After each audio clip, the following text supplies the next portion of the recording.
Following Lisa will be Robin Pearl Schultz from New Paltz. I'm Lisa Lindsay from Gardner. Hi, Lisa. Hi. President Trump campaigned on constructing a border wall that would not be paid for by U.S. taxpayers.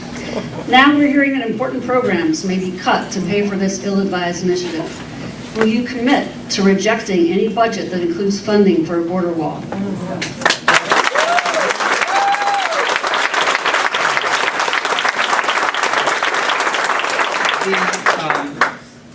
The appropriations bill, the defense appropriation bill, which passed recently, and this is a perfect illustration of what I was just saying in response to the prior question. The defense appropriation bill had a military pay raise. It had increases in defense readiness, and if you've observed what's happened with some of our Navy ships in recent weeks and months, you can understand why we are greatly concerned about the lack of readiness and training. A lot of our military forces are stretched, they're overstressed because of the size and the length of the deployments that they are facing.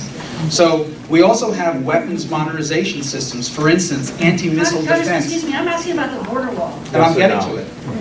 And so we have many provisions in the defense appropriation bill that I agreed with. We also had a provision in that bill, $1.6 billion for enhanced border security. Now, the president has labeled this as his quote-unquote wall. In actuality, it is most of this is routine upgrades and improvements, both technologically wise and barrier wise, along the southern border. I don't support building a wall on every nook and cranny of the U.S.-Mexico border.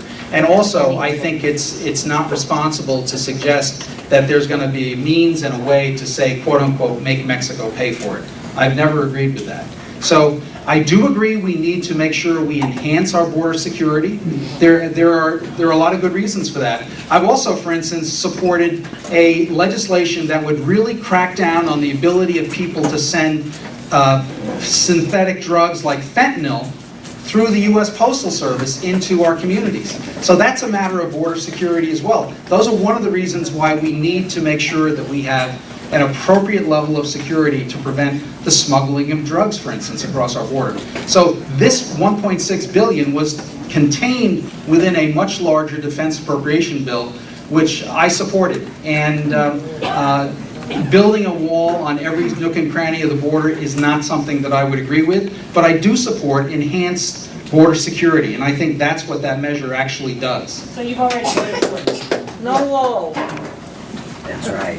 Yes, you already voted for it. Yes, you already voted for it, and you voted yes.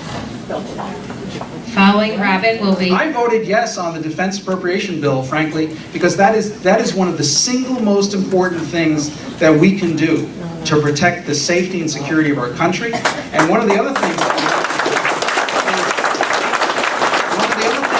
in that defense appropriation bill, one of the other things we have is enhanced funding for missile defense. We need ballistic missile defense in this country. We need to feed the poor. And well, we need to feed the poor, but we need to protect everyone in this country from rogue states that would deliver ballistic missiles tipped with a nuclear weapon that could come into this country. So